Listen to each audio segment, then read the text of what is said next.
बिस्मिल्लाहिर्रहमानिर्रहीम। मेरा नाम डॉक्टर राना नासिर अली, मैं एज ए माहिर अमराज़ नफ्सियात साइकियाट्रिस्ट के तौर पे काम कर रहा हूँ। लास्ट वीडियो में हमने PTSD post traumatic stress disorder की अलामत के बारे में तफसील के साथ बात की थी। इस वीडियो में हम उसकी वजूहात क्या हैं और उसके इलाज के बारे में तफसील के साथ बात करेंगे। सबसे पहली वजूहात में उसमें यह है कि ऐसी परेशानी वाले हालात का बहुत ज़्यादा सामना हो, एक पेशेंट्स है, एक बंदा है, उसको परेशानी वाले हालात का बहुत ज़्यादा सामना हो तो देखा गया कि उनके अंदर भी चांसेस होते हैं PTSD डेवलप होने के। दूसरा है मोरूसी फैक्टर्स। मोरूसी फैक्टर्स से मुराद ये है कि मोनोजाइगोटिक ट्विन्स हैं और डाइजाइगोटिक ट्विन्स हैं।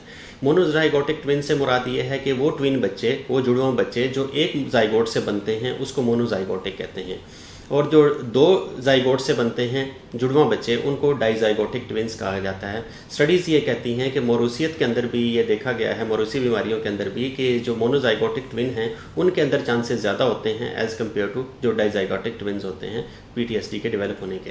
इसके अलावा दूसरे फैक्टर्स और भी हैं, बहुत सारे दूसरे फैक्टर्स हैं। उसमें सबसे पहले है पर्सनल हिस्ट्री हो। अगर कोई पेशेंट्स को मूड डिसऑर्डर्स की और एंजाइटी डिसऑर्डर की, परेशानी वाली बीमारी की, और जो मूड के अंदर जो तब्दीलियाँ आती हैं, मजाज के अंदर जो तब्दीलियाँ होती हैं, इसकी अगर कोई हिस्ट्री है पुरानी तो ऐसे पेशेंट्स में भी डेवलप होने के चांसेस ज़्यादा होते हैं। या फिर पेशेंट्स के अंदर देखा गया है कि कोई हिस्ट्री रही हो ट्रॉमेटिक इवेंट्स की, कि माजी के अंदर कोई बहुत ज़्यादा कोई ट्रॉमेटिक इवेंट्स रहे हों, मतलब तलख माजी गुजरा हो उसका, और बहुत ज़्यादा एडवर्स इवेंट्स गुजरे हों, तो ऐसे कंडीशंस के अंदर भी देखा गया कि चांसेस ज़्यादा होते हैं। या फीमेल जेंडर हो, औरतों के अंदर इसकी तादाद थोड़ी सी ज़्यादा है। न्यूरोटिसिज्म है, देखिए इसमें यह होता है कि पेशेंट्स हर वक्त परेशान रहते हैं और छोटी छोटी बात की बहुत बड़ी टेंशन ले लेते हैं, तो उनके अंदर भी देखा गया कि ये चांसेस ज़्यादा हो सकते हैं। या ऐसे पेशेंट्स जिनके अंदर इंटेलिजेंस लेवल लो होता है, मतलब ज़हनी लेवल जो है ना वो कम होता है, और साथ साथ उनकी सपोर्ट जो है ना, सोशल सपोर्ट, ऐसे पेशेंट्स और साथ साथ जिनकी सोशल सपोर्ट बहुत कम होती है, माशरती सपोर्ट जिसको हम कह सकते हैं, वो कम होती है, उनके अंदर भी चांसेस ज़्यादा होते हैं। इसके अलावा जो है ना दिमाग के अंदर कुछ तब्दीलियाँ वकूफ़ पज़ीर होती हैं, कुछ हार्मोन्स होते हैं, कुछ न्यूरोट्रांसमीटर्स होते हैं जिनके अंदर तब्दीली हो तो ये चांसेस होते हैं कि उसके अंदर चांसेस डेवलप होते हैं कि PTSD हो सके ना।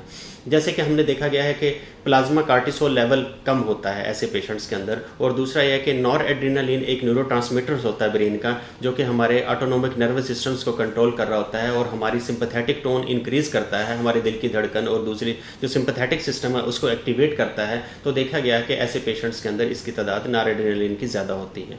इसके अलावा ब्रेन की कुछ साख्त के अंदर भी तब्दीलियाँ वकूफ़ पज़ीर होती हैं, जैसा कि ब्रेन का जो हिपोकैम्पस, एक ब्रेन का एरिया होता है जिसको हम हिपोकैम्पस कहते हैं, उसका वॉल्यूम कम हो जाता है। या कुछ एक ब्रेन का एरिया है जिसको हम इमिगडेला कहते हैं, या वो उसको हम आम तौर पे इसको कहते हैं स्टोर हाउस ऑफ इमोशंस, कि हमारे जो जज्बात को कंट्रोल कर रहा होता है एरिया ब्रेन का, उसको हम इमिगडेला कहते हैं। उसकी एक्टिविटी ऐसे पेशेंट्स के अंदर ज़्यादा पाई जाती है। और इसके साथ साथ फिर ब्रेन के कुछ एरियाज़ होते हैं जिसको हम एंटीरियर सिंगुलेट कॉर्टेक्स कहते हैं या प्री फ्रंटल कॉर्टेक्स कहते हैं, उसकी एक्टिविटी भी ज़्यादा पाई गई है।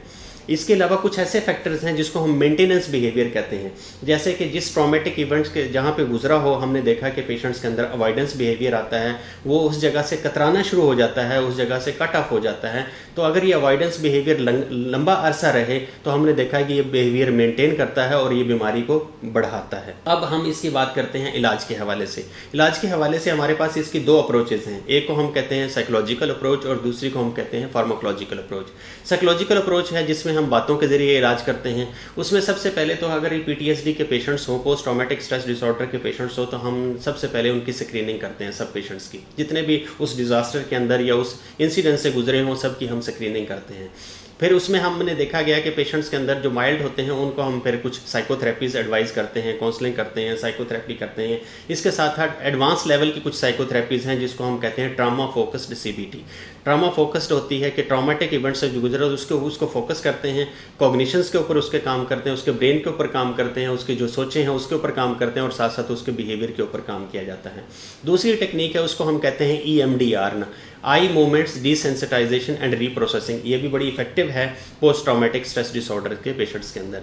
और नेक्स्ट जो है ना, वो हम स्ट्रेस मैनेजमेंट कर सकते हैं। अगर पेशेंट्स को कोई स्ट्रेस हो रहा है, कोई परेशानी आ रही है, कोई टेंशन आ रही है, तो उसको हम मैनेज कर सकते हैं। साथ साथ हम सपोर्टिव थेरेपी करवाते हैं पेशेंट्स की, और एक टेक्निक जिसको हम हिप्नोथेरेपी है वो भी करवाते हैं। और एक और टेक्निक यूज़ होती है जिसको हम नेट कहते हैं या नैरेटिव एक्सपोजर थेरेपी है, ये भी बहुत हेल्पफुल हैं। ये नॉन फार्माकोलॉजिकल अप्रोचेस हैं, ये बातों के ज़रिए इलाज करते हैं और हमारी जो कंसर्न साइकोलॉजिस्ट होते हैं वो इस पे काम करते हैं।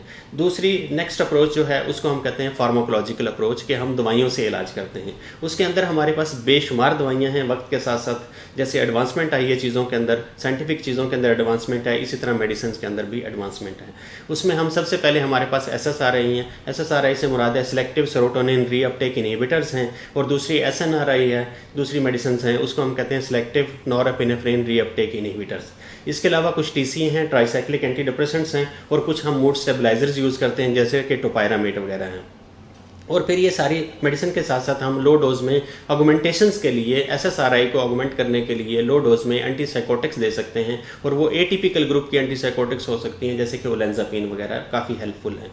जैसे कि आज हमने PTSD की वजूहात और इसके इलाज के बारे में तफसील के साथ बात की, और मैं उम्मीद करता हूं कि मेरी बताई हुई चीज़ों में मैं आपको अच्छे तरीके से समझाने में कामयाब रहा होऊंगा, और दुआ करता हूं कि आगे हम इंशाल्लाह इस पे ज़्यादा से ज़्यादा काम करें, और नेक्स्ट वीडियो में हम इंशाल्लाह किसी और टॉपिक के बारे में तफसील के साथ बात करेंगे। आपका बहुत शुक्रिया।